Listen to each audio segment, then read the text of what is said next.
नमस्कार साथियों, चलिए जान लेते आज देश और दुनिया की तमाम बड़ी खबरों पर नजर डालते हैं। उससे पहले आप भी वीडियो को लाइक कर दें, साथ ही चैनल को सब्सक्राइब कर दें। मुख्यमंत्री परिषद की बैठक में शामिल हुए पीएम मोदी।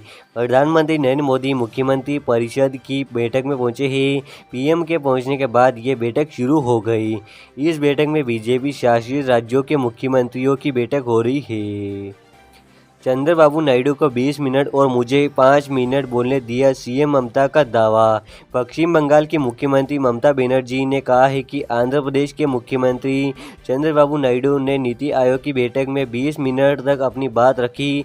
असम, अरुणाचल, छत्तीसगढ़ और गोवा के मुख्यमंत्रियों ने भी 15 से 20 मिनट तक अपनी बात रखी, लेकिन मैंने केवल 5 मिनट तक बात रखी और मुझे घंटी बजाकर रोकना शुरू कर दिया गया। मैंने कहा, ये ठीक है, अगर आप पश्चिम बंगाल की बात नहीं सुनना चाहते हैं तो ठीक है, और मैं बैठक का बहिष्कार करके चली गई। नीति आयोग की बैठक खत्म, सीएम योगी यूपी सदन पहुंचे। दिल्ली में पीएम मोदी की अध्यक्षता में चल रही नीति आयोग की बैठक खत्म हो गई है। इस बैठक में कई राज्यों के मुख्यमंत्री शामिल हुए थे। यूपी के सीएम योगी आदित्यनाथ बैठक से निकलकर अब यूपी सदन पहुंच गए हैं। मुझे लगता है ममता बनर्जी झूठ बोल रही है, अधीर रंजन चौधरी का दावा। पश्चिम बंगाल की मुख्यमंत्री ममता बनर्जी के आरोपों पर कांग्रेस नेता अधीर रंजन चौधरी ने कहा है कि नीति आयोग की बैठक के बारे में ममता बनर्जी जो बातें कर रही है, मुझे लगता है कि वो झूठ बोल रही है। ममता बनर्जी जानती थी कि वहाँ क्या होने वाला है, उनके पास स्क्रिप्ट थी। आतंकवाद की समीक्षा के लिए केंद्र का दावा गलत साबित हुआ, भूपेश बघेल का कहना। छत्तीसगढ़ के कुपवाड़ा में आतंकवादियों और सुरक्षा बलों के बीच मुठभेड़ पर छत्तीसगढ़ के पूर्व मुख्यमंत्री भूपेश बघेल ने कहा है कि देश के लिए एक और जवान शहीद हुआ है, मैं उन्हें श्रद्धांजलि अर्पित करता हूं। एक आतंकी भी मारा गया है, ये हमारे लिए खुशी की बात है। लेकिन केंद्र सरकार का दावा था कि अनुच्छेद 370 हटने के और नोटबंदी के बाद आतंकवाद की समस्या समाप्त हो जाएगी। वो दावा गलत साबित हुआ। बीजेपी शासित राज्यों में अग्निपथ योजना के तहत आरक्षण पर उन्हें कहा है, यह आरक्षण देने की बात बजाय उन्हें 16 से 17 साल की नौकरी देना चाहिए। नहीं बंद किया गया माइक, ममता बनर्जी ने झूठ बोला, निर्मला सीतारमण का कहना। पश्चिम बंगाल की सीएम ममता बनर्जी के आरोपों पर केंद्रीय वित्त मंत्री निर्मला सीतारमण ने कहा है कि सीएम ममता बनर्जी ने नीति आयोग की बैठक में हिस्सा लिया। हम सभी ने उन्हें सुना, प्रत्येक सीएम को आवंटित समय दिया गया था और उसे स्क्रीन पर प्रदर्शित किया गया जो हर टेबल के सामने मौजूद थी। उन्होंने मीडिया में कहा है कि उनका माइक बंद कर दिया गया था। यह पूरी तरह से झूठ है, प्रत्येक मुख्यमंत्री को बोलने के लिए उचित समय दिया गया था। यह दुर्भाग्यपूर्ण है कि पश्चिम बंगाल की मुख्यमंत्री ममता बनर्जी ने दावा किया है कि उनका माइक बंद कर दिया गया था, जो कि सरासर झूठ है। उन्हें सच बोलना चाहिए, बजाय फिर से झूठ पर आधारित एक कहानी का निर्माण करना चाहिए। विकसित भारत 2047 हर भारतीय की महत्वाकांक्षा, नीति आयोग की बैठक में बोले पीएम मोदी। नीति आयोग की 9वीं गवर्निंग काउंसिल की बैठक में प्रधानमंत्री नरेंद्र मोदी ने कहा है कि विकसित भारत 2047 हर भारतीय की महत्वाकांक्षा है। राज्य इस लक्ष्य को प्राप्त करने में सक्रिय भूमिका निभा सकते हैं क्योंकि वे लोगों से सीधे जुड़े हुए हैं। महाराष्ट्र के पालघर जिले में मालगाड़ी के डिब्बे पटरी से उतरे। महाराष्ट्र के मुंबई से सटे पालघर जिले में मालगाड़ी पटरी से उतर गई है।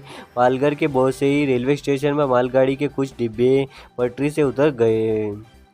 दिल्ली राउज एवेन्यू कोर्ट में सीबीआई ने आज 44 आरोपियों को किया गया पेश।